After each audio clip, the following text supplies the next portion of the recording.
est que de tous les députés, Farba Ngom est celui qui est titulaire du plus grand nombre de mandats. Il a été élu en 2012. Il a été réélu en 2017. Il a encore été réélu en 2022 et il a été réélu le 17 novembre dernier en 2024 par toute la région de Matam qui a donné une victoire éclatante à Takku Wallu Sénégal sous la férule de Farba Ngom. Donc, quand il a été convoqué, il avait la possibilité soit de venir lui-même devant la commission, soit de se faire représenter par son défenseur, collègue député que je suis, soit alors de se faire assister par ce collègue défenseur. Et à ce moment-là, c'est tous les deux que nous allions comparaître devant la commission. Farba Ngom a choisi, d'accord avec moi-même et après même consultation d'autres collègues députés, que seul son défenseur serait devant la commission. Voilà pourquoi je suis partie seule. Alors pourquoi Farba Ngom n'a pas voulu y aller lui-même? Il a voulu mettre ses collègues députés à l'aise. Il ne voulait pas être là-bas, du genre je fais pression sur mes collègues, je demande à mes collègues de ceci, je demande à mes collègues solidarité.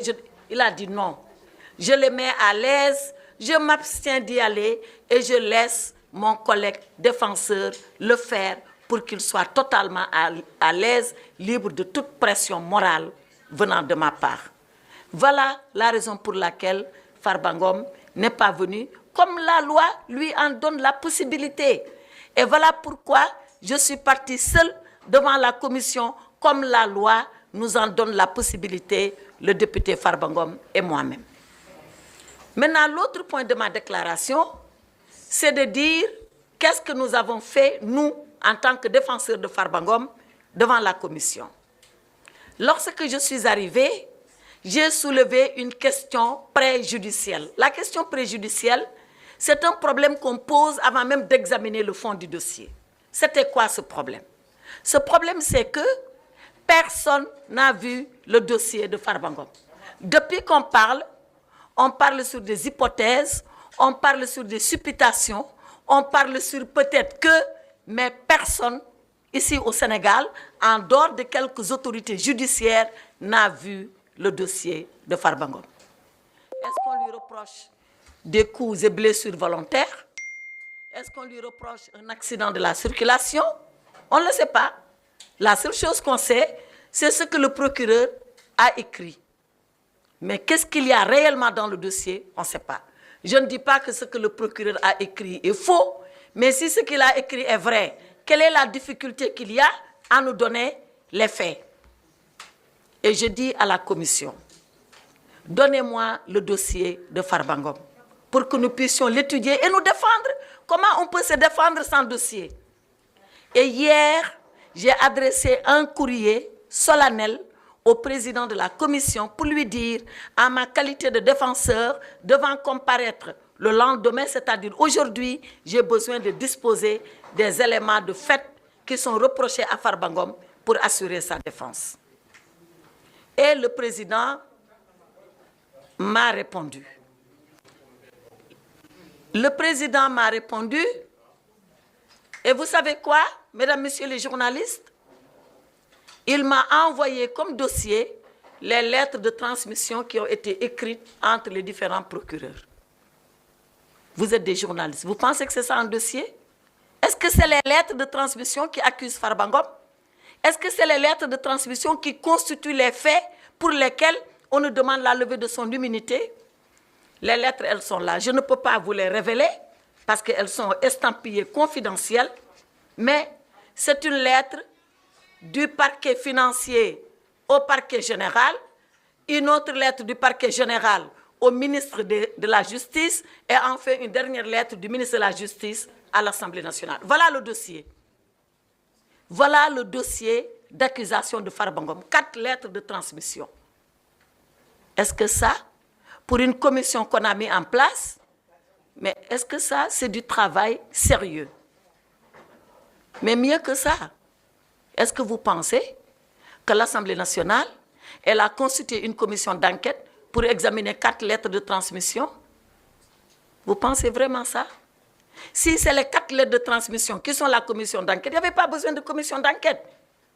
Il aurait suffi tout simplement de venir en plénière et de dire on lève l'immunité de Farba Ngom.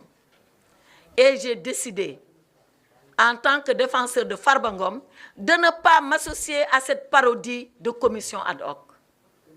Et j'ai dit au président que si le dossier, le vrai dossier, n'est pas porté à notre disposition, que je quitterai la commission ad hoc, que je ne siégerai pas parce que je ne veux pas m'associer à une parodie de commission ad hoc.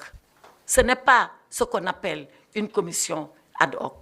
C'est vrai, certains de mes collègues m'ont dit, oui, on n'est pas la justice, oui, on ne doit pas qualifier les faits. D'accord, mais entre ne pas qualifier les faits et connaître les faits, mais il y a quand même une différence. Moi, je veux seulement connaître des faits. C'est vrai qu'il appartient au parquet de les viser. Il appartient à un juge de les qualifier. Mais moi, il me revient le devoir de connaître ces faits-là. Eh bien, l'Assemblée, la commission ad hoc a refusé qu'on connaisse de ces faits. Parce que je leur ai dit, si nous devons faire un travail sérieux, non pas pour Farba Ngom, mais pour chaque député qui pourrait être confronté à une main levée, à une levée de son immunité, mais il faudrait arrêter un principe de procédure. Le principe de procédure, c'est que la justice, qui est un pouvoir indépendant, mais qui n'est pas au-dessus de l'Assemblée nationale, qui est également un pouvoir qui est le pouvoir législatif, qui est un pouvoir fort, qui est un pouvoir indépendant, par respect pour ce pouvoir, par respect pour la séparation des pouvoirs, par respect pour l'autonomie du pouvoir législatif, le judiciaire devrait pouvoir dire aux députés, pour lever l'immunité de votre collègue, voilà au minimum les faits que je voudrais porter à votre connaissance. Mais pas 4 lettres de transmission pour faire un dossier ad hoc. Voilà pourquoi je n'ai pas voulu m'associer à cette commission ad hoc. Et voilà pourquoi, dans le fond, je n'ai pas défendu Farba Ngom parce que je n'ai pas les éléments me permettant de défendre Farba Ngom. Sur ces entrefaits, ils ont décidé qu'ils poursuivraient la procédure avec les 4 lettres de transmission, sans rien d'autre. J'ai quitté la salle et je les ai laissés libres à eux d'apprécier. Mais ce que je voulais dire, c'est que la levée de l'immunité parlementaire d'un député est un acte absolument grave. Absolument grave. C'est l'acte par lequel l'Assemblée nationale livre un de ses membres à la justice pour que la justice puisse enquêter. D'ailleurs, sans préjudicier de rien. Mais avant de procéder à cette livraison, l'Assemblée nationale doit au minimum avoir un minimum de contrôle et de retenue. Eh bien, c'est ça qu'on n'a pas eu aujourd'hui. Et nous considérons que cette Assemblée nationale est toujours à la remorque du gouvernement. Chaque fois que le gouvernement a demandé quelque chose, on s'est précipité sans analyse de répondre